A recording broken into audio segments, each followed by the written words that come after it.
Hello everyone, welcome back. तो last video के अंदर मैंने आपको एक क्वेश्चन दिया था जहाँ पर इन्वेस्टमेंट हमारी चेंज हो रही थी, 50 से 100 हो रही थी।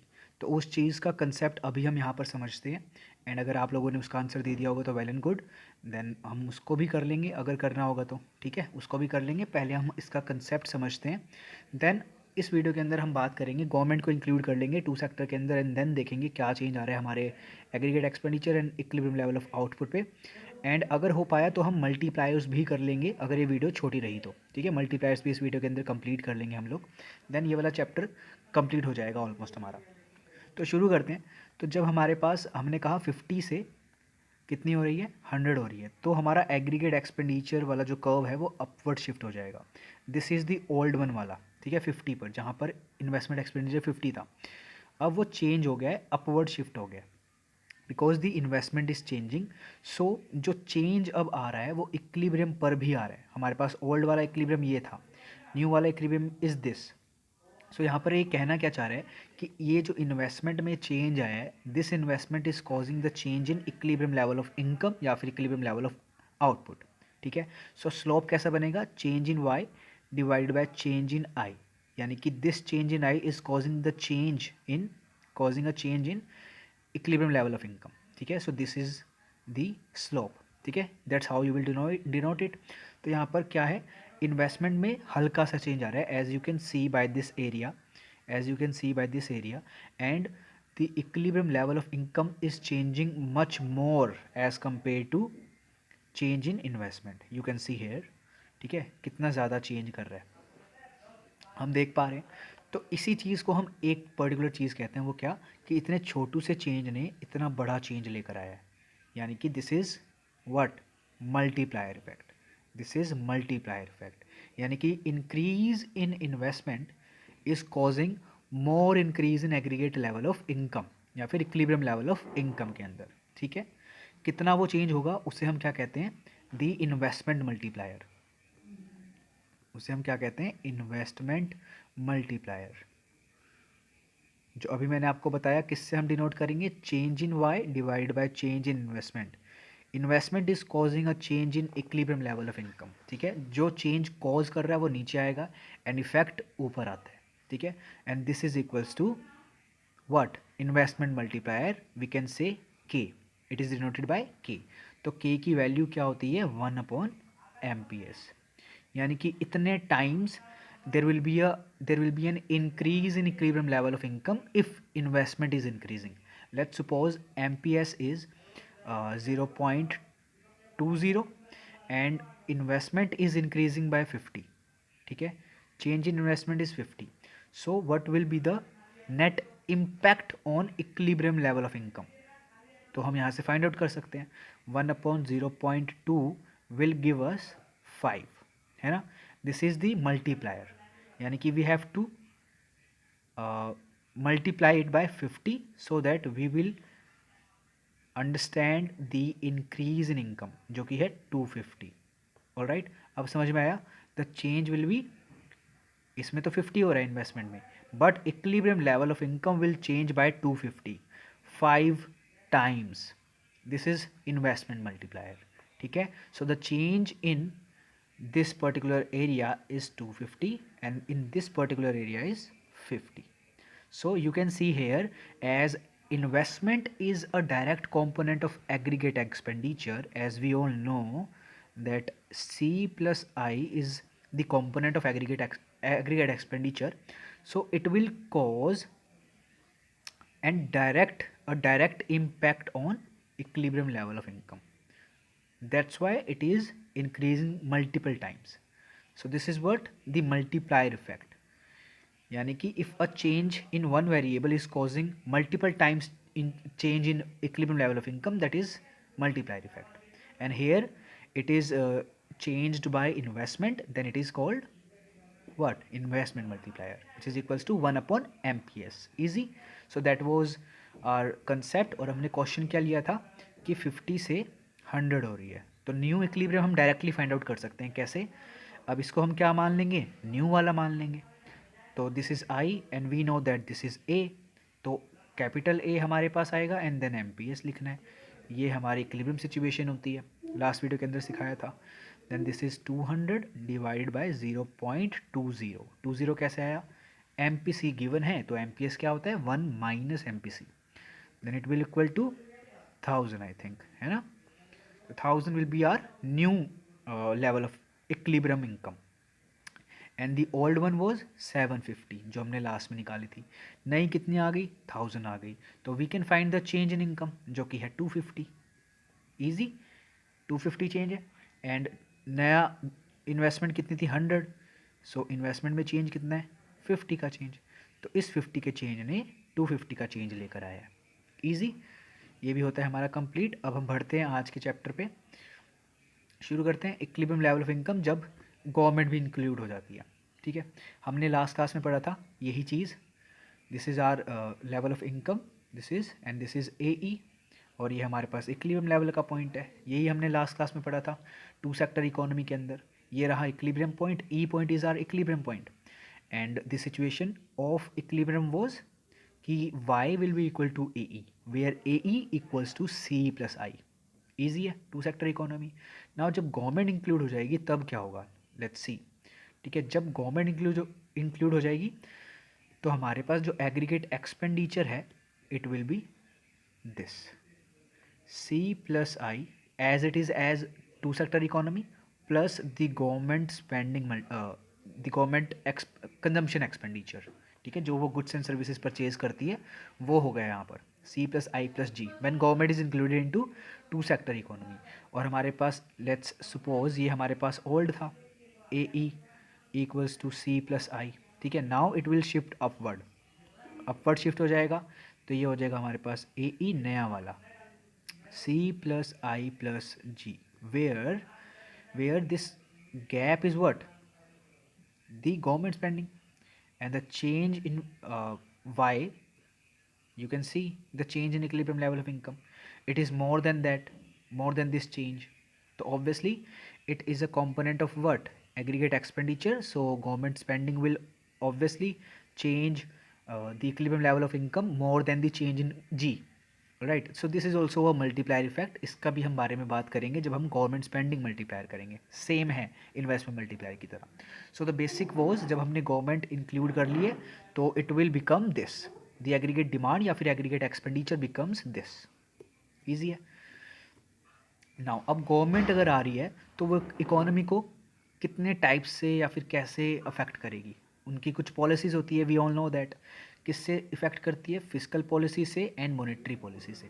अब ये fiscal policy and monetary policy क्या हो गया? फिस्कल पॉलिसी रेफर करता है किस चीज़ से? Government spending and taxing behaviour. हमेशा ध्यान रखना है क्या है? Government spending and taxing behaviour. और ये मॉनेटरी पॉलिसी क्या है? जब हम मनी वाला चैप्टर करेंगे तब समझेंगे मॉनेटरी पॉलिसी क्या होती है। यानी कि सिंपल है, मनी सप्लाई को इफेक्ट करना इन द इकोनॉमी। ठीक है, और फिस्कल पॉलिसी क्या हो गया? गवर्नमेंट की स्पेंडिंग बिहेवियर कितना खर्चा करेगी एंड टैक्सिंग बिहेवियर कितना रिवेन्यू वो जनरेट करेगी एज अ टैक्स। ठीक है, so this is what, this is our fiscal policy. ये किससे रिलेट करती है? Policy concerning with government purchase of goods and services, concerning taxes, policies concerning transfer payments. As you all know, transfer payments are unilateral payments. It will not be included into estimation of national income. ठीक है, सो इसको हटा सकते हो आप लोग। ये दोनों चीज़ें हमारे कंसिडरेशन में आएगी। ठीक है, this is what, this is G government spending which is a direct component of aggregate demand या फिर aggregate expenditure, and this is taxes which will impact consumers और द इनकम ऑफ कंज्यूमर्स। ठीक है, ये भी अभी हम पढ़ेंगे। So there are three sectors, or we can say that 2 sector with government. Firms हैं, households हैं and government है। अब देखो, कंजम्पशन एक्सपेंडिचर कौन लोग करता है? House holds. इन्वेस्टमेंट एक्सपेंडिचर कौन लोग करेंगे? फर्म्स। ठीक है, तो सी प्लस आई हो गया इतना। अब गवर्नमेंट भी आ गई है तो government will do what? Government expenditure. और इसी को ही बन के क्या कहलाता है? प्लान्ड एग्रीगेट एक्सपेंडिचर या फिर एग्रीगेट एक्सपेंडिचर या फिर एग्रीगेट डिमांड। ठीक है, बिल्कुल ईजी चल रहे हैं अभी तक इतना। अब 2-4 चीज़ें यहाँ पर हमें समझनी है। फर्म्स प्रोवाइड हाउस होल्ड्स को क्या? Goods and services. ठीक है, या फिर मैं कहूँ फैक्टर इनकम, और they will provide factor services to the firms. Clear है इतना तो? And buy goods and services, simple है, पैसे देंगे और गुड्स एंड सर्विसेज ले लेंगे। सिमिलरली गवर्नमेंट बाय करती है किससे? फर्म से, गुड्स एंड सर्विसेज, ठीक है। एंड गवर्नमेंट क्या प्रोवाइड करती है फर्म्स को? सब्सिडीज़, सब्सिडीज़ लेंगी एंड गवर्नमेंट को मिलेगा क्या? टैक्स मिलेगा। फर्म टैक्स प्रोवाइड करवाएगी as well as households will provide tax to the firms, to the government sorry, and government will provide them what? Scholarship etcetera, यानी unilateral चीज़ जो कि हम नहीं लिखते हैं। यूनिलेटरल जैसे स्कॉलरशिप अगर मैं यहाँ पे लिखूँ तो we will not take into consideration this particular thing and this subsidies वाली थिंग, ठीक है। सब्सिडीज़ क्यों मिलती है? ताकि फर्म्स और अच्छे से इंक्रीज़ कर पाए प्रोडक्शन कैपेसिटी, ठीक है। तो ये सारी चीज़ें होने लगेगी यहाँ पर, यानी कि यहाँ पर मेजर चीज़ क्या आ गई? टैक्स, ठीक है। टैक्स यहाँ पर एक मेजर पॉइंट आता है जो कि इफ़ेक्ट करेगा क्या?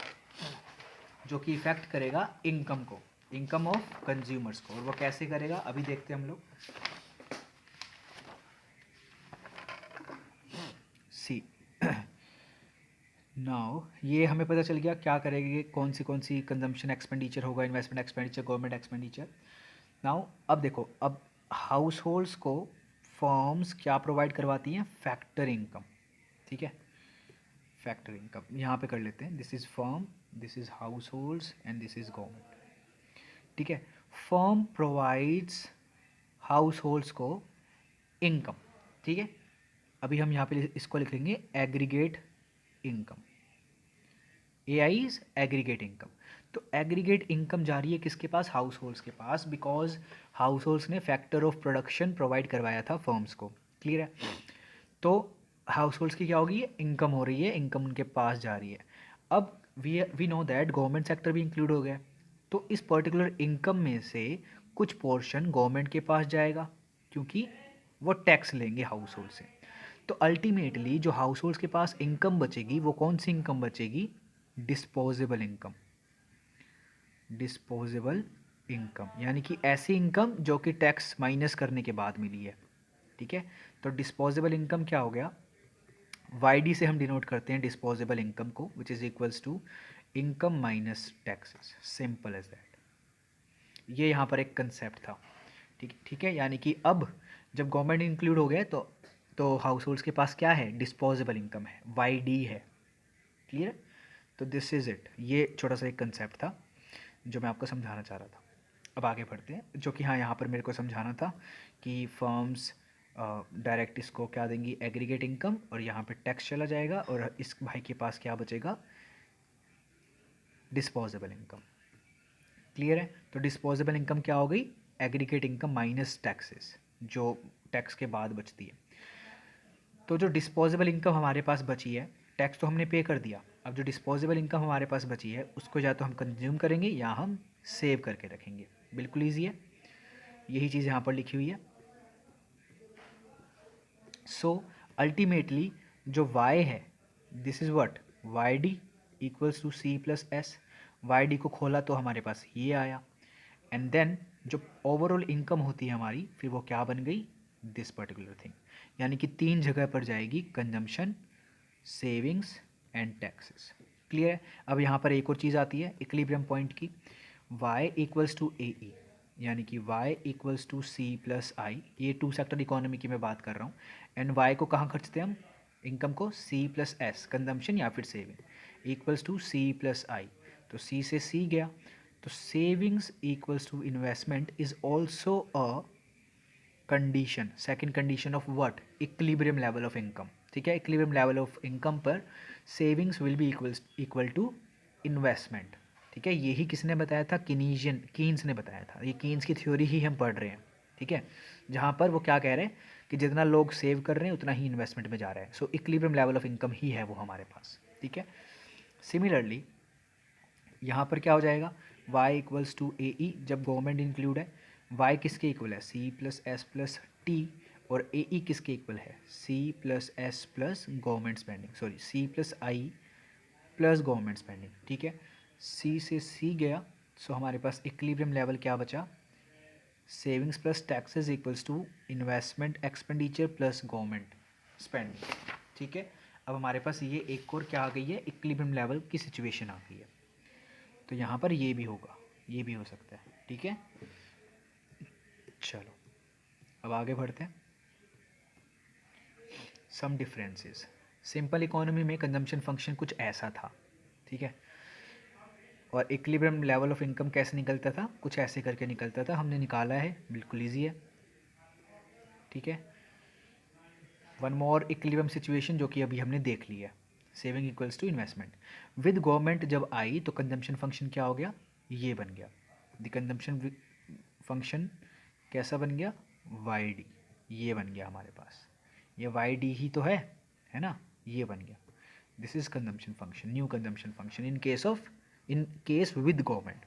और इक्विलिब्रियम लेवल ऑफ आउटपुट कैसे निकलेगा, अगेन यहाँ पर ए ई में जी और ऐड हो जाएगा।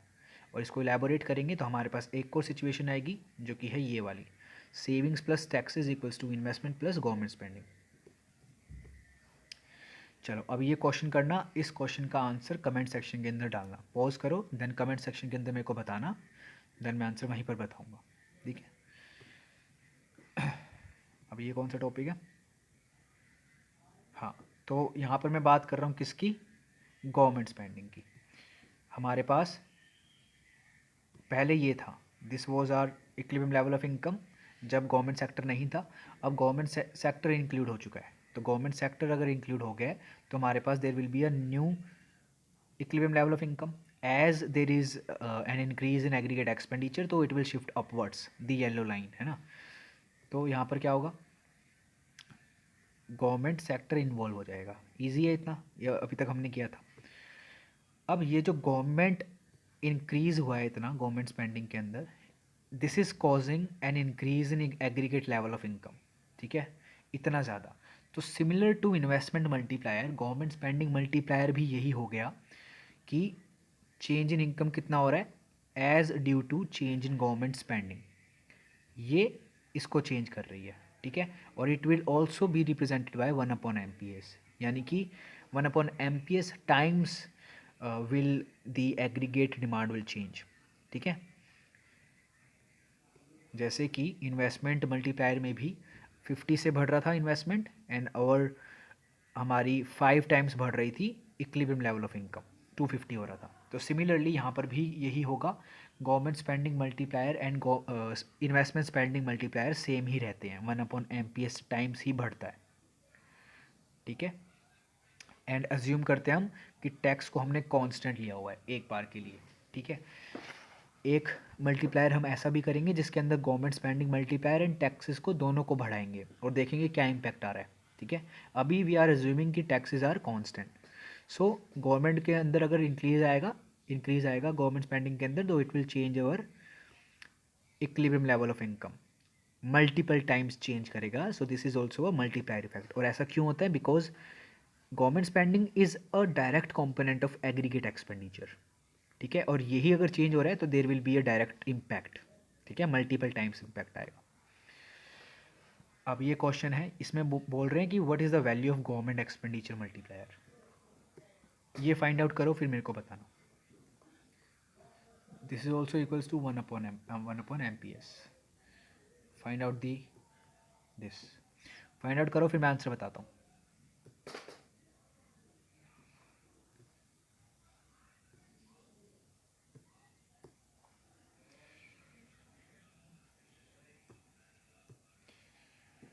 So the answer is, as we know that 0.8 is MPC, तो 1/0.2 is MPS, तो ये कितना आ गया, 5 आ गया। तो A is the correct option. Easy था। अब आगे बढ़ते हैं। नाउ गवर्नमेंट स्पेंडिंग मल्टीप्लायर कर लिया, इन्वेस्टमेंट मल्टीप्लायर कर दिया, थर्ड मल्टीप्लायर पे बढ़ रहे हैं टैक्स मल्टीप्लायर। फोर्थ मल्टीप्लायर है बैलेंस्ड बजट मल्टीप्लायर, ठीक है। ये भी हम करेंगे, इसी वीडियो के अंदर हम कंप्लीट कर देंगे ताकि आपका ये पूरा चैप्टर कंप्लीट हो जाए।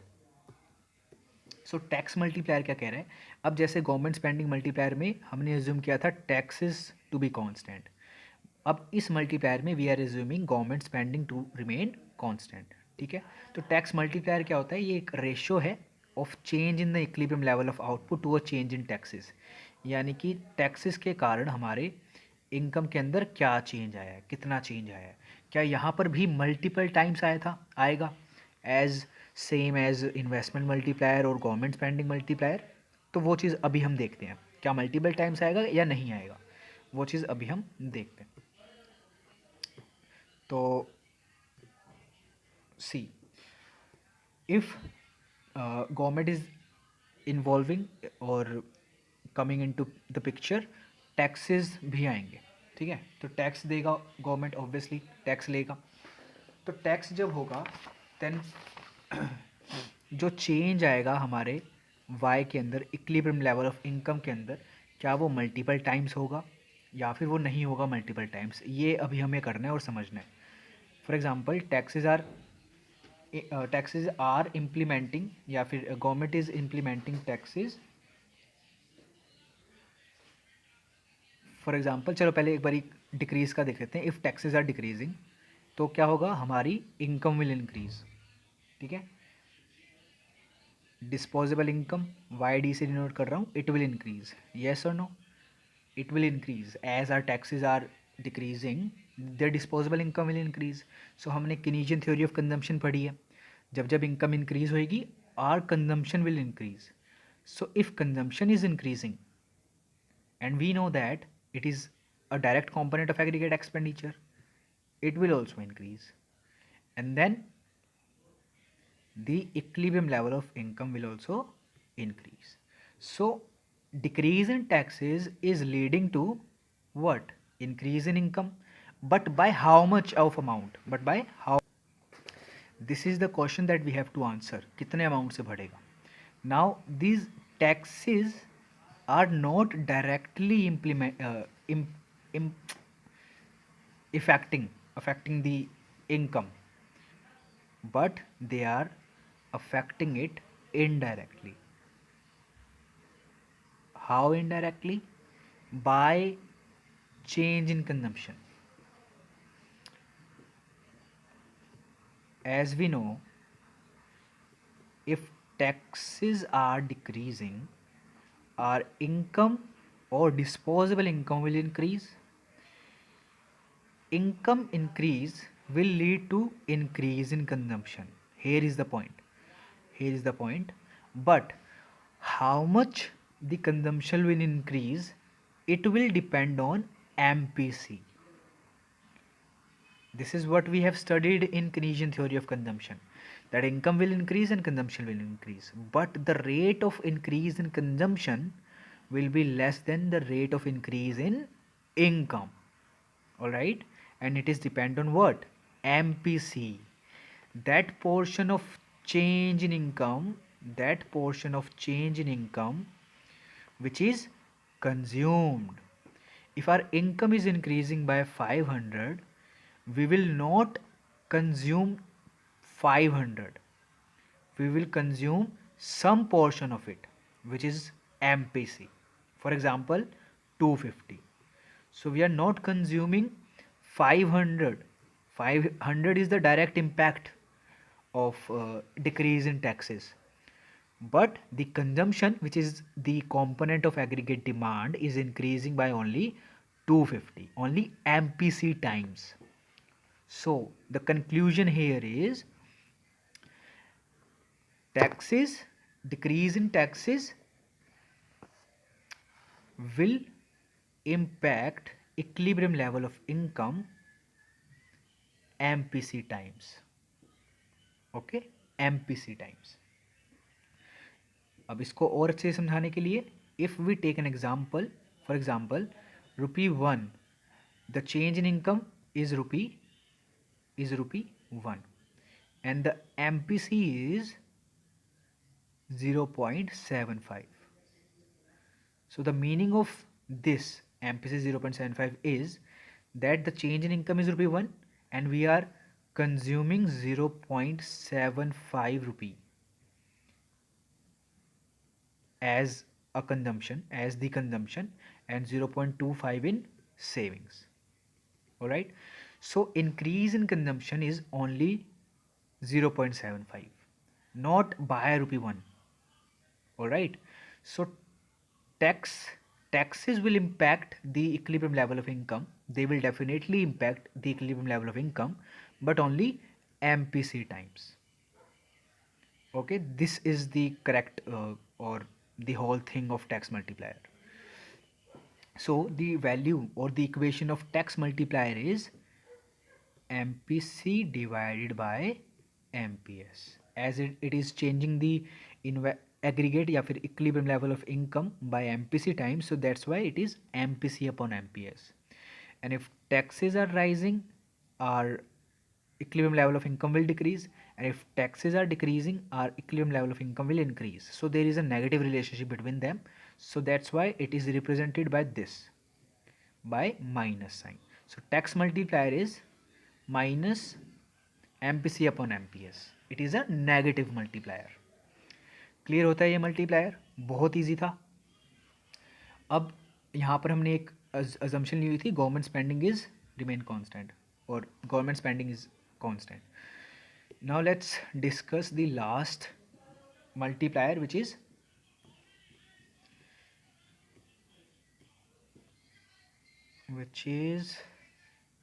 Balance budget multiplier. Balance budget multiplier.